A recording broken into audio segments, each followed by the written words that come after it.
चलिए बेटा, कल हमने एक्सप्लेन किया था Raoult's law, P A is equal to P naught A X A, P B is equal to P naught B X B, and P total is equal to P naught A X A. In simple language, अगर दोनों component volatile है, solute और solvent दोनों volatile है, तो बच्चे किसी भी कंपोनेंट का जो वेपर प्रेशर है, पार्शियल वेपर प्रेशर, वो उसकी मोल फ्रैक्शन पर डिपेंड करेगा। पार्शियल वेपर प्रेशर मोल फ्रैक्शन पर डिपेंड करेगा। और इस पर हमने कल एक प्रॉब्लम किया था बेंजीन और टॉलीन का। हाँ, बोर्ड पर देखिए, ये लिखा मैंने A for benzene, B for toluene, जो मैंने कल प्रॉब्लम किया था। ठीक है, ये जो बेंजीन है इसका प्योर वेपर प्रेशर, अगर आपको याद है, 90 मिलीमीटर ऑफ मर्करी गिवन था, है याद? और जो टॉलीन है उसका प्योर वेपर प्रेशर क्या था कल की प्रॉब्लम में, बताओ? ये इनके प्योर वेपर प्रेशर गिवन थे। अब मैं इनकी ना कुछ मोल फ्रैक्शन सपोज कर रहा हूं, यहां पे मोल फ्रैक्शन x, मान लेते हैं एल की मोल फ्रैक्शन 0.1 है, तो बच्चे बी की मोल फ्रैक्शन ऐसा ही है।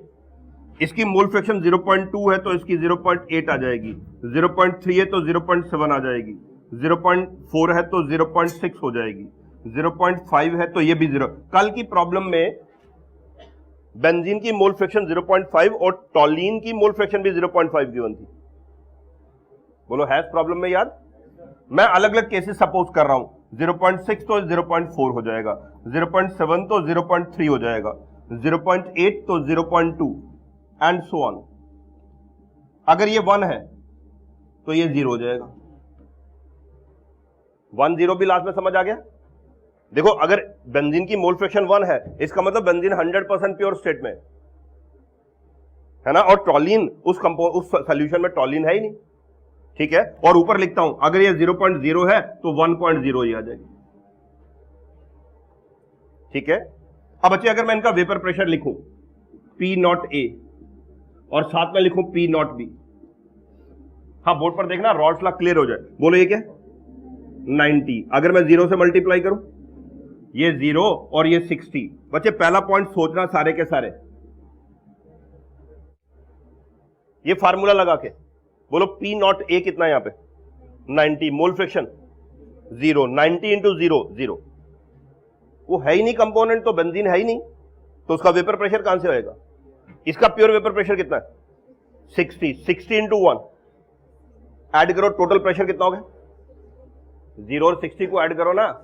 आगे चलते हैं, 0.1 इंटू 90, 9 लिखो बच्चे, 90 इंटू 0.1 है ना। और आगे बोलो 60 प्योर प्रेशर 60 इंटू 0.9, 54। ये समझ आया आपको? अगर इसकी मोल फ्रैक्शन 0.1 है तो आप करेंगे 90 इंटू 0.1, आ गया 9, और इस केस में आ जाएगा 60 इंटू 0.9। नेक्स्ट 0.2 इंटू 90 है ना, 0.3 इंटू 19, इसी तरह 0.4 इंटू 90,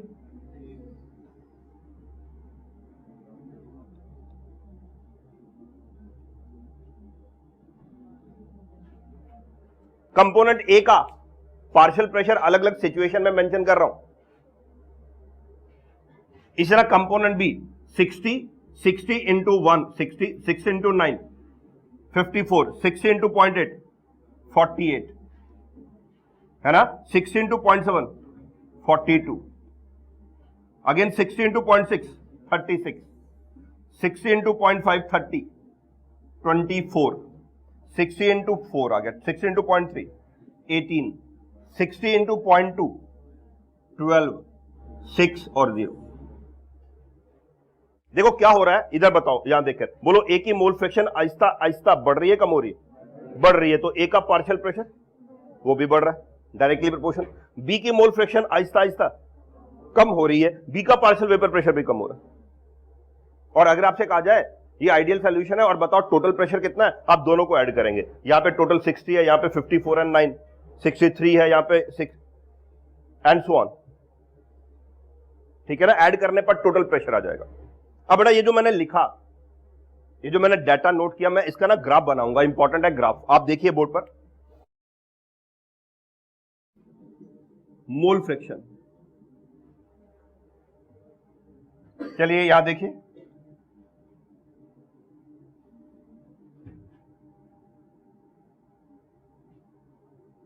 हाँ एक्स ए बड़ा यहां पर 1, 0.9, 0.8, 0.7, 0.6।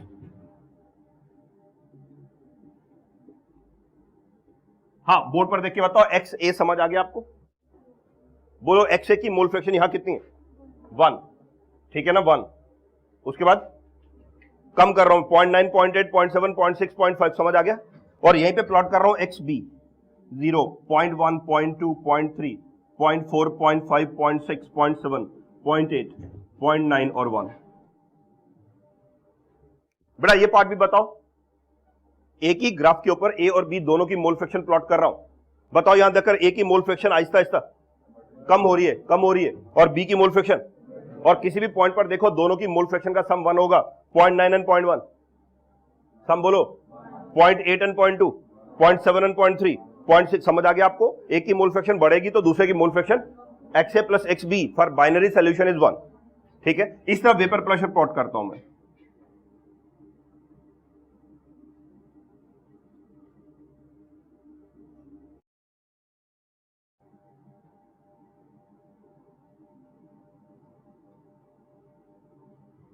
इस तरफ वेपर प्रेशर प्लॉट कर रहा हूं, 10, 20, 30, 40 millimetres of mercury. Vapour pressure in millimetres of mercury, VP vapour pressure. और इस तरफ भी वैसे 10, 20, 30, 40 एंड सो ऑन। चलिए बोर्ड पर देखिए, पहले ए का ग्राफ बनाते हैं। बताओ बोर्ड पर देखकर यहां पर बोलो, हाँ बेटा ध्यान से देखना ताकि ग्राफ समझ आए। बोलो ए की मोल फ्रैक्शन 1। इधर देखिए बोलो, जब ए की मोल फ्रैक्शन 1 है, जब ए की मोल फ्रैक्शन 1 है तो ए का वेपर प्रेशर 91, तो 90 पे मैंने मार्क कर दिया। बताओ जब ए की मोल फ्रैक्शन 1 है तो ए का वेपर प्रेशर, और बताओ क्या ये जो 90 है इसको प्योर वेपर प्रेशर ऑफ ए बोलेंगे? यहां पे देखो ना, ए है बी तो है ही नहीं, तो जो भी प्रेशर है that is called pure vapour pressure of A, है ना। आगे बोलो ए की मोल फ्रैक्शन बढ़ गई या कम होगी? कम होगी, तो पार्शियल प्रेशर भी। और क्योंकि ये दोनों क्वांटिटी डायरेक्टली प्रोपोर्शनल है, the graph will be a straight line. तो अगर मैं ग्राफ प्लॉट करूं, ये ग्राफ ऐसा बनेगा।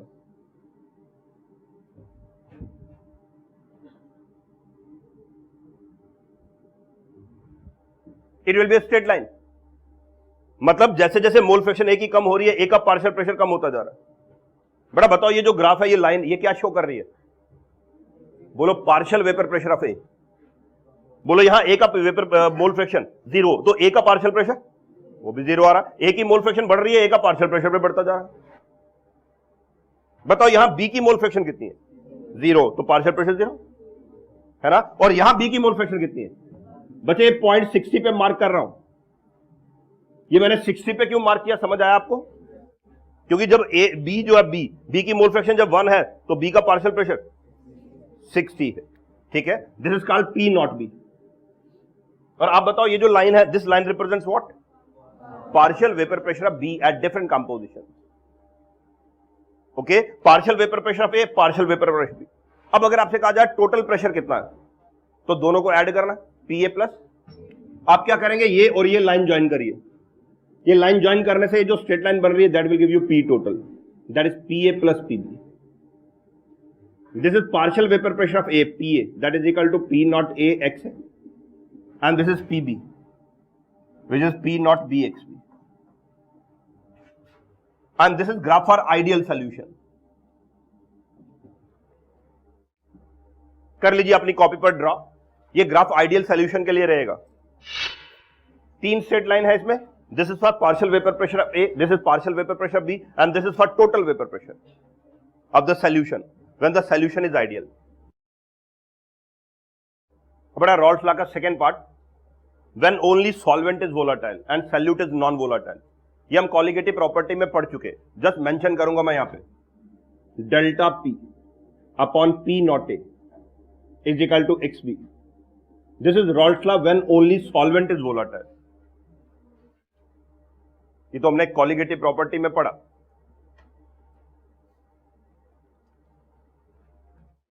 क्या आपको याद है इस रेशियो को क्या बोलते हैं? Relative lowering of vapour pressure. आप बोलो is equal to what? Mole fraction of non volatile solute. This is second part of Raoult's law when only solvent is volatile. एक स्टेटमेंट लिखना है तो लिख सकते हैं आप. Raoult's law B part when solvent is volatile. लिखेगा statement क्या है? Relative lowering of vapour pressure is equal to mole fraction of solute when only solvent is volatile. तो इसके बारे में डिटेल हम लोग डिस्कस कर चुके हैं कॉलिगेटिव प्रॉपर्टीज में. इस फार्मूला की हेल्प से हम नॉन वोलाटाइल सॉल्यूट का मॉलिक्यूलर मास निकालते हैं. चलिए अब इसको यहीं पे बंद कर देते हैं और रॉल्स लॉ का एक्सटेंशन आगे आ जाते हैं हम, ideal and non ideal solution. Important, लिखो next heading, ideal and non ideal solution. बड़ा बिल्कुल वैसे जैसे आप लोग गैसियस स्टेट में आप पढ़ते हैं ideal and non ideal gas. याद आया आपको? पहले आप क्या करते हैं? पहले आप पढ़ते हैं बॉयल्स लॉ, फिर पढ़ते हैं चार्ल्स लॉ, फिर पढ़ते हैं गैस इक्वेशन. उसके बाद आप पढ़ते हैं ideal and non ideal gas. आप कहते हैं वो गैस जो गैस लॉस को ओबे करे वो आइडियल गैस, और जो गैस लॉस को ओबे नहीं करे वो नॉन आइडियल गैस. बिल्कुल वैसे यहां पर हमने पढ़ा रॉल्स लॉ सॉल्यूशन के लिए. अब उसी पर आ गया आइडियल सॉल्यूशन, और वो सॉल्यूशन जो रॉल्स लॉ को ओबे करे वो आइडियल, और जो नहीं करे वो, लिखिए आप लोग आइडियल सॉल्यूशन.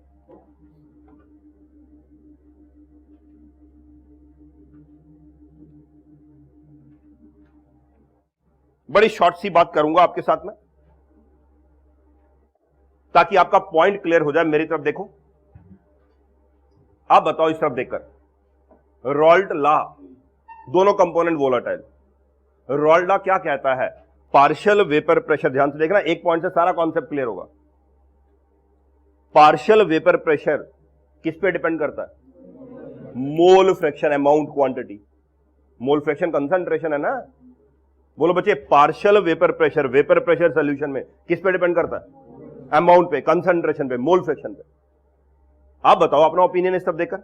बताओ किसी भी लिक्विड का जो वेपर प्रेशर है क्या वो इंटर मॉलिक्यूलर फोर्स पे डिपेंड करता है? बोलो, मॉलिक्यूल्स के बीच की फोर्स अगर स्ट्रांग है तो वेपर्स कम निकलेंगे, ज्यादा निकलेंगे? कम निकलेंगे, तो वेपर प्रेशर कम होगा. और अगर इंटर मॉलिक्यूलर फोर्स वीक है, आसानी से ब्रेक हो जाएगी, ज्यादा वेपर्स निकलेंगे, तो वेपर प्रेशर.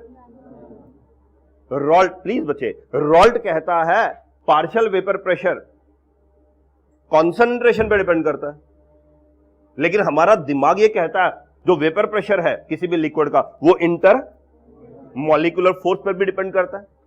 तो इन वे मैं कहूंगा रॉल्ट्स इंटर मॉलिक्यूलर फोर्स को भूल गया. यूं समझ लीजिए, रॉल्ट्स इंटर मॉलिक्यूलर फोर्स को भूल गया. उसने इंटर मॉलिक्यूलर फोर्स के साथ कोई रिलेशन नहीं दिया. उसने कहा पार्शियल वेपर प्रेशर जो है वो मोल फ्रैक्शन पे डिपेंड करता है. तो बच्चे मैं ऐसे बोलूंगा, अगर इंटर मॉलिक्यूलर फोर्स कांस्टेंट रही, चेंज नहीं हुई, पहले जैसी रही, तो रॉल्ट्स लॉ अप्लाई हो जाएगा. अगर इंटर मॉलिक्यूलर फोर्स चेंज नहीं हुई सॉल्यूशन फॉर्मेशन में, तो ठीक है ना, वेपर प्रेशर कंसंट्रेशन पे डिपेंड कर जाएगा. लेकिन अगर किसी वजह से सॉल्यूशन बनाते हुए बॉन्ड स्ट्रांग हो गए या बॉन्ड वीक हो गए, तो फिर रॉल्ट्स लॉ अप्लाई नहीं होगा. और जब रॉल्ट्स लॉ अप्लाई नहीं होगा तो आइडियल नॉन आइडियल बिहेवियर आ जाएगा. आइडियल और non ideal behaviour, it is arising because of difference in intermolecular force. अगर तो सॉल्यूशन फॉर्मेशन में इंटरमॉलिक्यूलर फोर्स कांस्टेंट रही, पहले जैसी रही, चेंज नहीं हुई, तो आइडियल सॉल्यूशन, वो सॉल्यूशन रॉल्ट्स लॉ को ओबे कर जाएगा. लेकिन अगर इंटरमॉलिक्यूलर फोर्स चेंज हो गई किसी वजह से, तो आइडियल बिहेवियर नहीं रहेगा, तो नॉन आइडियल बिहेवियर हो जाएगा. ठीक है ना. अब आगे चलेंगे, पॉइंट सारे क्लियर हो जाएंगे. आइडियल सॉल्यूशन लिखिए. पहला पॉइंट, ए सॉल्यूशन विच ओबे रॉल्ट्स लॉ, ब्रैकेट में लिखिए फॉर ऑल कॉन्सेंट्रेशंस. बड़ा टू बी ट्रू, सच में बात करें तो ऐसा कोई सॉल्यूशन होता ही नहीं है. जो हमेशा हर कॉन्सेंट्रेशन में रॉल्स लॉ को ओबे करे।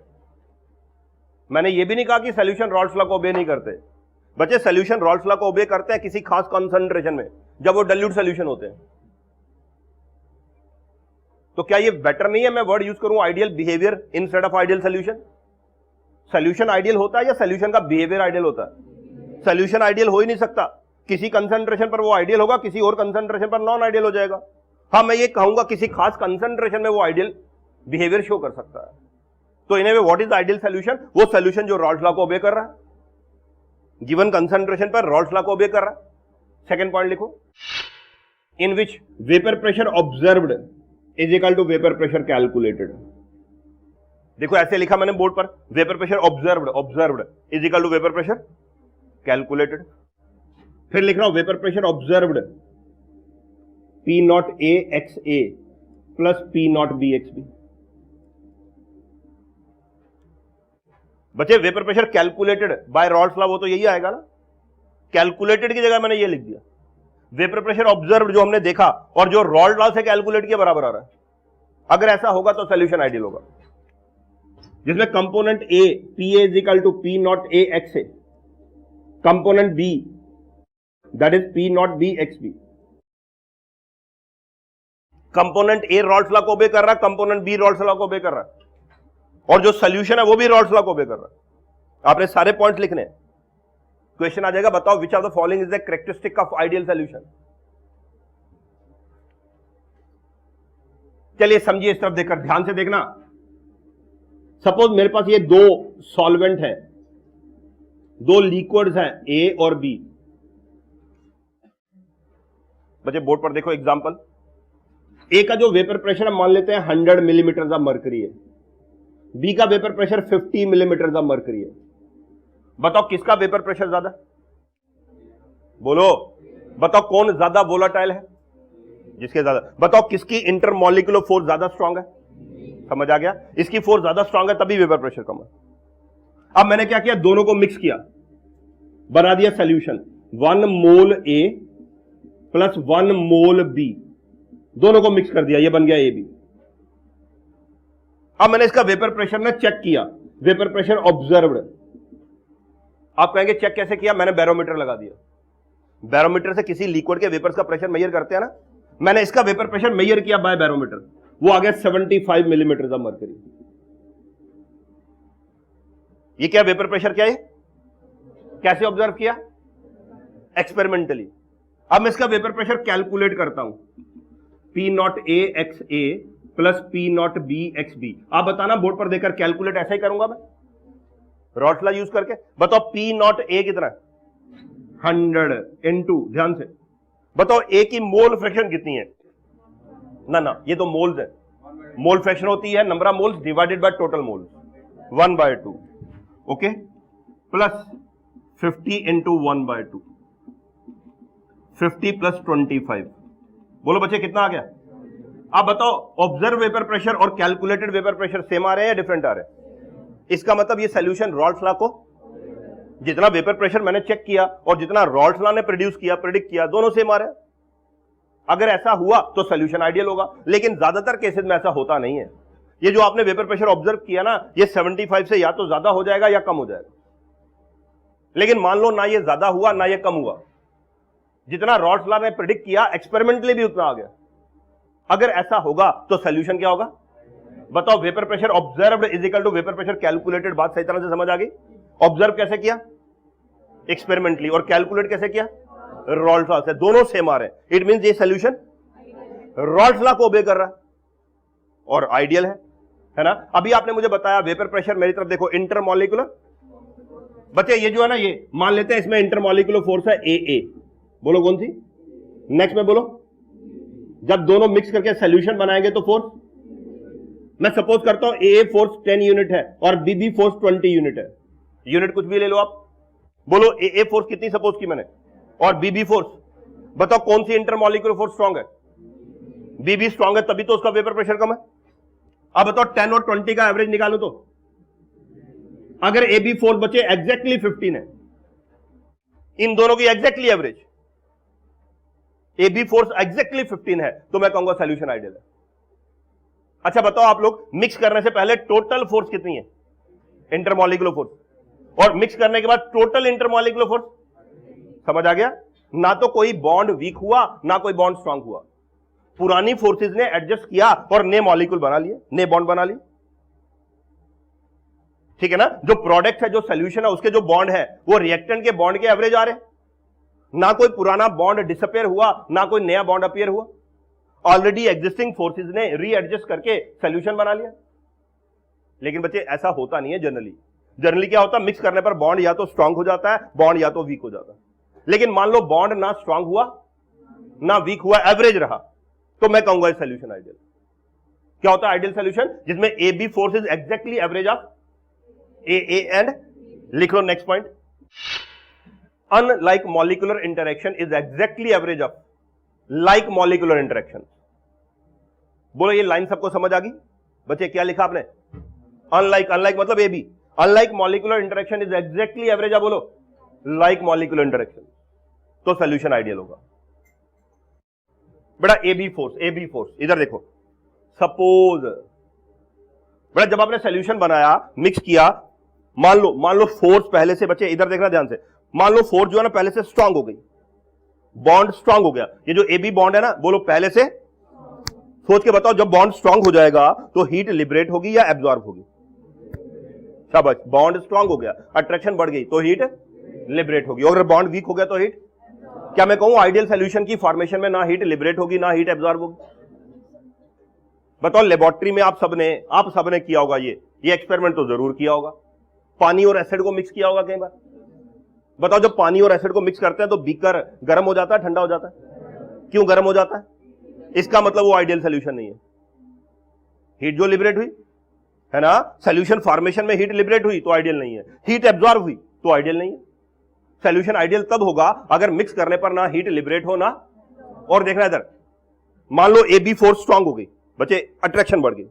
बताओ स्ट्रांग होने से क्या होगा, मॉलिक्यूल पास आ जाएंगे या दूर चले जाएंगे? मॉलिक्यूल पास आ जाएंगे। मॉलिक्यूल पास आ जाएंगे तो सोचो वॉल्यूम थोड़ा सा कम हो जाएगा, बोलो कंप्रेशन हो गई, मॉलिक्यूल पास आ गए है ना, तो वॉल्यूम थोड़ा सा, अगर बॉन्ड वीक हो गया, एटम दूर चले गए तो वॉल्यूम थोड़ा सा। इसका मतलब आइडियल सॉल्यूशन की फॉर्मेशन में ना वॉल्यूम इंक्रीज करेगा, है ना। ये 2 पॉइंट और लिखेंगे आप, delta H mixing is 0, delta V mixing is 0। कोई हीट लिबरेट नहीं होगी, टेम्परेचर रिमेन्स कांस्टेंट। सॉल्यूशन का टेम्परेचर कांस्टेंट रहेगा, ना हीट लिबरेट होगी ना हीट एब्जॉर्ब होगी, और वॉल्यूम भी कांस्टेंट रहेगा। देखो वॉल्यूम कांस्टेंट रहेगा मतलब क्या, आपने ये ले लिया 100 मिलीलीटर, ए कितना ले लिया, ये 100, बी कितना ले लिया 100, 100 और 100 कितना होता है, ये जो ए बी बनेगा ये एग्जैक्टली 200 होगा, 100 और 100। अगर ये नॉन आइडियल सोल्यूशन हुआ तो ये जो फाइनल सोल्यूशन है इसका वॉल्यूम 200 से थोड़ा ज्यादा या 200 से थोड़ा कम भी हो सकता है। लेकिन आइडियल सोल्यूशन में final volume is exactly equal to the initial volume, no heat change no volume change during the formation of ideal solution. एक और लाइन लिखो, an ideal solution can be separated into its components by fractional distillation। बड़ा ideal solution को fractional distillation से आप separate कर सकते हैं, कंपोनेंट ए अलग कंपोनेंट बी अलग कर सकते हैं। बड़ा ये जो ग्राफ अभी मैंने बनाया था, this is for ideal solution. अब छोटा सा ग्राफ लास्ट में बना लीजिए एक बार दोबारा, 4-5 लाइन में, ज्यादा नहीं है। This is a graph for ideal solution, अभी बनाया था और मैंने बताया था this is for ideal solution. और बड़ा लास्ट में लिखिए some examples of nearly ideal solution. लिखिए example number 1, hexane plus heptane. Number 2, benzene plus toluene. Number 3, chlorobenzene plus bromobenzene. Number 4, ethyl chloride plus propyl chloride. Next, carbon tetrachloride plus silicon tetrachloride. और एक और example लिखो, all solutions eight infinite dilution. Last line भी समझ आ गई आपको? बड़ा example आपने याद रखनी है।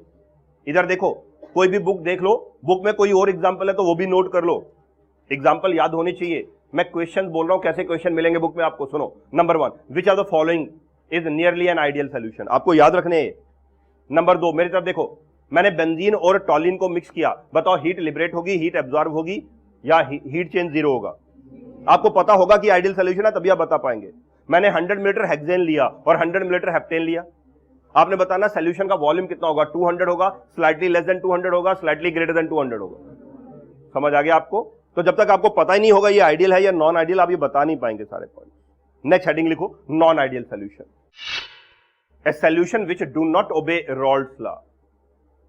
Second point, in which vapour pressure observed is not equal to vapour pressure calculated. बड़े सिंपल मैथमेटिकल तरीके से बता दिया मैंने। वेपर प्रेशर जो आपने ऑब्जर्व किया एक्सपेरिमेंटली और जो कैलकुलेट किया वो बराबर नहीं आ रहे। बच्चे बोर्ड पर देख के बताना, अगर ये बराबर नहीं आ रहे तो दो पॉसिबिलिटीज, या तो ज्यादा है या, है ना। लिखो आगे, therefore non ideal solution can be of two types. First part लिखिए positive deviation. A solution in which vapour pressure observed is greater than vapour pressure calculated. Board पर देखो, बताओ यहां मैंने कैलकुलेट कितना किया था, और अगर ऑब्जर्व प्रेशर 80 आ गया, बोलो आना कितना चाहिए, आ कितना गया, फिर बोलो आना कितना चाहिए 75, आ कितना गया, बढ़ गया कम हो गया, सोच के बताओ रीजन क्या, बॉन्ड वीक हो गया स्ट्रांग हो गया, शाबाश, दोबारा बोलो बॉन्ड, है ना। हुआ क्या, जब आपने सोल्यूशन बनाया ए और बी को मिक्स किया, बॉन्ड पहले से वीक हो गए। बच्चे बॉन्ड वीक हो जाएंगे तो ज्यादा वेपर निकलेंगे ना। हुआ क्या, जब आपने ए और बी को मिक्स किया ना, मिक्स करने पर समहाउ उनके बॉन्ड एवरेज बॉन्ड से वीक हो गए। Vapour pressure observed is greater than vapour pressure calculated. Vapour pressure observed is greater then P naught A XA plus P naught B XB। Even PA is greater then P naught A XA and PB is greater then P naught B XB।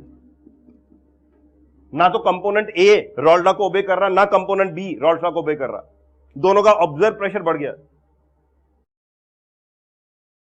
बोलो बच्चे क्या लिखे, unlike molecular interaction strong हो गई या week हो गई, बोलो unlike molecular interaction AB interaction. लिखिए next point, unlike molecular interactions have grown weaker. तो मिक्स करने पर ये जो AB इंटरेक्शन है ना, AB इंटरेक्शन, वो AA और BB से वीक हो गई है। चलिए मैं एग्जांपल देता हूं आपको पहले, वीक क्यों और कैसे हो गई हैं। बोर्ड पर देखिएगा आप लोग, ये मैं बोर्ड पर लिख रहा हूं ethyl alcohol. Ethyl alcohol liquid होता है C2H5OH। बोर्ड पर देखो C2H5OH। बताओ इथाइल अल्कोहल के बीच में हाइड्रोजन बॉन्ड बनेगा, बोलिए हाइड्रोजन, ये जो इथाइल अल्कोहल के मॉलिक्यूल्स हैं, इन मॉलिक्यूल्स के बीच में कौन सा बॉन्ड, हाइड्रोजन बॉन्ड। ठीक है, अब मैं ऐसा करता हूं, ये जो इथाइल अल्कोहल है इसमें कोई और सब्सटेंस ऐड कर देता हूं। ये रहा इथाइल अल्कोहल, और बच्चे मैंने बीच में ऐड कर दिया कार्बन साइक्लोहेक्सेन। ये रहा साइक्लोहेक्सेन C6H12। बेंजीन नहीं है, ये साइक्लोहेक्सेन है। बताओ ये जो साइक्लोहेक्सेन है इसमें ऑक्सीजन है, बोलो नाइट्रोजन है, फ्लोरीन है, इसका मतलब ये हाइड्रोजन बॉन्ड नहीं बनाएगा। हाइड्रोजन बॉन्ड बनाने के लिए 3 एटम होने चाहिए, ऑक्सीजन, नाइट्रोजन या फ्लोरीन, इसमें तीनों में से कोई नहीं है। अब बेटा इनके बीच में आ जाएगी वैन डर वाल फोर्स। बोलो बच्चे कौन सी फोर्स, बताओ पहले क्या था, अब क्या, बॉन्डिंग फोर्सेस पहले से वीक हो गई स्ट्रांग हो गई, वैन डर वाल फोर्स वीक हो गई। अगर ऐसा होगा तो वेपर प्रेशर बढ़ जाएगा और पॉजिटिव डेविएशन। इथाइल अल्कोहल में पहले हाइड्रोजन बॉन्डिंग थी, जब आपने इसका साइक्लोहेक्सेन के साथ सॉल्यूशन बनाया, अब हाइड्रोजन बॉन्डिंग वीक हो गई, उसकी जगह क्या आ गया, अब वैन डर वाल फोर्स। क्या आ गया, मेरी तरफ देखो, बॉन्डिंग फोर्स पहले से वीक हो गई, वेपर प्रेशर, और इधर देखो बॉन्डिंग फोर्स, बोलो हीट एब्जॉर्ब होगी या लिबरेट होगी, बॉन्ड वीक हो गया, हीट एब्जॉर्ब होगी। अच्छा बताओ वॉल्यूम बढ़ जाएगा या कम हो जाएगा, बॉन्ड वीक हो गया, एटम दूर चले गए। तो ये भी 2 पॉइंट लिख रहा हूं, delta H mixing is positive, heat absorb हुई, delta V mixing is positive, volume बढ़ गया।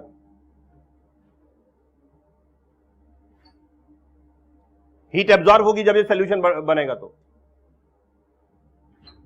बच्चे सॉल्यूशन का जो टेम्परेचर है, टेम्परेचर विल डिक्रीज,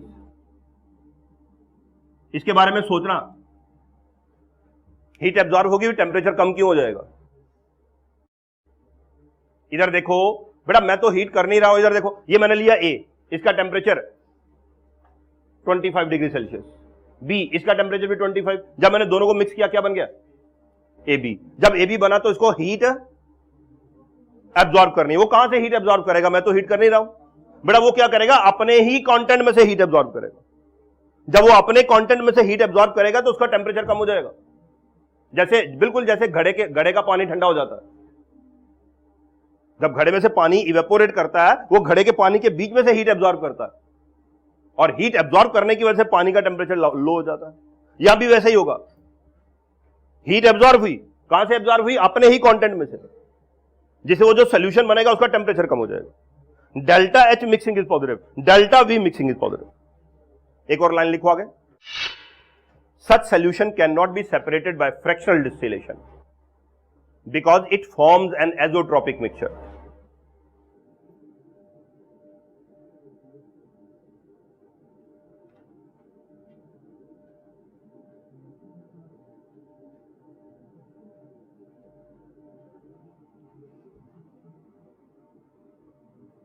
बेटा ड्रॉ करने से पहले बोर्ड पर देखना और बताना कि आपको समझ आता है ग्राफ ऐसा बनेगा। ड्रॉ नहीं करना बेटा। इसमें क्या दो लाइन है, एक डार्क लाइन है, एक डॉटेड लाइन है। डार्क लाइन है vapour pressure calculated, dotted line है वेपर प्रेशर ऑब्जर्व्ड। बोलो डार्क लाइन क्या है? Vapour pressure calculated by Raoult's law. और डॉटेड लाइन इधर देखिए, बताओ ये डार्क लाइन, ये डॉटेड लाइन, बताओ कैलकुलेटेड प्रेशर ज्यादा या ऑब्जर्व्ड प्रेशर ज्यादा है ना? ऑब्जर्व प्रेशर ए का भी बढ़ गया, बी का भी बढ़ गया और टोटल भी बढ़ गया। अब जो वेपर प्रेशर हम ऑब्जर्व कर रहे हैं वो ये है ना, एक्सपेक्टेड कैलकुलेटेड प्रेशर से ऑब्जर्व्ड प्रेशर ज्यादा। और इधर देखो, इस पॉइंट पर देख रहे हो वेपर प्रेशर हाईएस्ट है। बोलो इस पॉइंट पर वेपर प्रेशर जब हाईएस्ट होता है ना, ये जो कंपोजिशन है इसे आप बोलते हैं एजोट्रोपिक मिक्सचर। चलो रफ से ये डायग्राम अपनी कॉपी पे बना लो। अब ये ग्राफ है, नीचे मैंने लिखा this is for positive deviation now. अब ये आइडियल सॉल्यूशन नहीं है, this is for positive deviation now. Dark lines in this case they are vapour pressure calculated by Raoult's law and dotted lines representing vapour pressure observed. और आपने क्या करना है, अपने ग्राफ में जो हाईएस्ट वेपर प्रेशर पॉइंट है ना उसको मार्क करना है। बोलो नीचे मैंने क्या लिखा नाम, कौन सा मिक्सचर? आपने पूरा नाम लिखना है, minimum boiling azeotropic mixture, this called minimum boiling.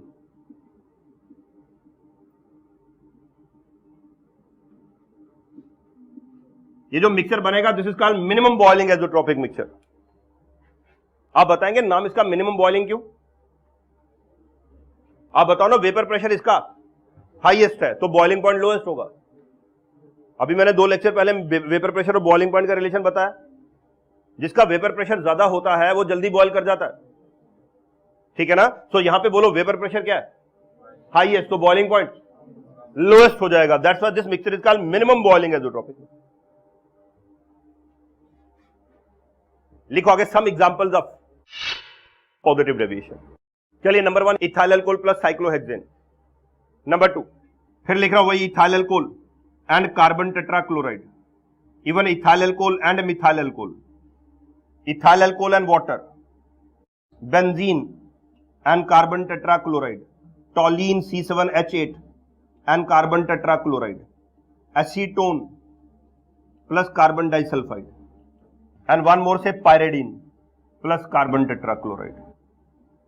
चलो बोर्ड पर देखिए, बताओ ये जितने भी सॉल्यूशन है इनको मिक्स करने पर हीट लिबरेट होती है, एब्जॉर्ब होती है? एब्जॉर्ब होती है। वॉल्यूम पहले से कम हो जाता है। ये कौन सा एजोट्रोपिक मिक्सचर बनाते हैं, मैक्सिमम बॉइलिंग या मिनिमम बॉइलिंग? ये सब के सब मिनिमम बॉइलिंग एजोट्रोपिक मिक्सचर बनाते हैं, क्योंकि वेपर प्रेशर बढ़ जाता है तो बॉइलिंग पॉइंट कम हो जाएगा। और इन सारे सॉल्यूशन को आप फ्रैक्शनल डिस्टिलेशन से सेपरेट नहीं कर पाएंगे। तो this solution show positive deviation. Next heading बनाओ अपनी कॉपी पर, minimum boiling azeotropic mixture. For a definite composition in positive deviation, vapour pressure will be highest and the boiling point will be lowest, full stop. This composition is called minimum boiling azeotropic mixture. इसका एक example है, लिखो rectified spirit. Rectified spirit organic chemistry में जब आप alcohol की preparation पढ़ते हैं वहां ये वर्ड यूज होता है। और देखो उसकी कंपोजिशन, बोलो रेक्टिफाइड स्पिरिट, उसमें इथाइल अल्कोहल होता है कितना, 95.5% अप्रोक्सीमेटली, और वाटर कितना होता है? ये दोनों मिलकर बनाते हैं मिनिमम बॉइलिंग एजोट्रोपिक मिक्सचर। ये लिख लो, कंपोजिशन याद रखनी है आपको, इथाइल अल्कोहल एंड वाटर। बच्चे ethyl alcohol 95.5% almost and water rest 4.5%। It forms minimum boiling. ये कंपोजिशन हमें याद ही रखनी पड़ती है। एक और लाइन लिख लो आगे, एजोट्रोपिक मिक्सचर। हेडिंग बनाओ azeotropic mixture. a mixture which cannot be separated by fractional distillation because it evaporates in the same composition as present in solution. बच्चे बोर्ड पर देखो, मान लो ये एक एजोट्रॉपिक मिक्सचर है ए और बी। बच्चे इसमें ए जो है 0.6 मोल फ्रैक्शन और बी 0.4 है, सपोज कर रहा हूं। अगर ये एजोट्रॉपिक मिक्सचर आप इसको हीट करो, ऊपर ये जो वेपर्स बनते हैं ना, वेपर्स, इनमें जो ए है ना ये दोबारा 0.6 ही होगा और बी दोबारा 0.4 ही होगा। अगर ऐसा होगा तो ये सॉल्यूशन एजोट्रॉपिक। याद करो, कल मैंने आपको बताया था एक कॉर्नोवोलाप्स रूल बताया था, जो ज्यादा वोलाटाइल है उसकी परसेंटेज वेपर में बढ़ जाती है। वो जो कॉर्नोवोलाप्स रूल है ना, वो नॉन आइडियल सॉल्यूशन पे अप्लाई नहीं होता। बताओ इस सॉल्यूशन में ए कितना था सॉल्यूशन में, और वेपर्स में बोलो बी कितना सॉल्यूशन में और वेपर्स में। मेरी तरफ देखना, मैंने हीट किया, वेपर बन गया। बताओ इन वेपर को मैं ठंडा करूंगा, दोबारा सेम सॉल्यूशन बन जाएगा? बोलो। मैं गर्म करूंगा, फिर यही वेपर बन जाएंगे 0.6 पॉइंट, ठंडा सेपरेट कैसे होगा फिर? कल मैंने क्या बताया था, जो ज्यादा वोलाटाइल है, जैसे मान लो ये 0.6 या 0.7 हो जाता, तो ये कितना हो जाता? मैं इनको ठंडा करता, जो सॉल्यूशन बनता उसमें ये 0.7 ये 0.3 होता। मैं हीट करता, इसकी अमाउंट फिर बढ़ जाती है, 0.8 हो जाता। बताओ आहिस्ता आहिस्ता एक की अमाउंट बढ़ती जाएगी ना, फाइनली वो प्योर सेपरेट हो जाएगा। लेकिन एजोट्रॉपिक मिक्सचर में ऐसा नहीं होता। एजोट्रॉपिक मिक्सचर जो है वो सेपरेट क्यों नहीं होता? बात समझ आ गई? वो जिस कंपोजिशन में नीचे प्रेजेंट होता, बोलो, उसी कंपोजिशन में इवेपोरेट करता है, इसलिए हम उसको फ्रैक्शनल डिस्टिलेशन से सेपरेट। लेकिन एक स्पेशल डिस्टिलेशन है, उसका नाम है एजोट्रॉपिक डिस्टिलेशन। लिखना, एक लाइन लिख लो, however it can be separated by azeotropic distillation.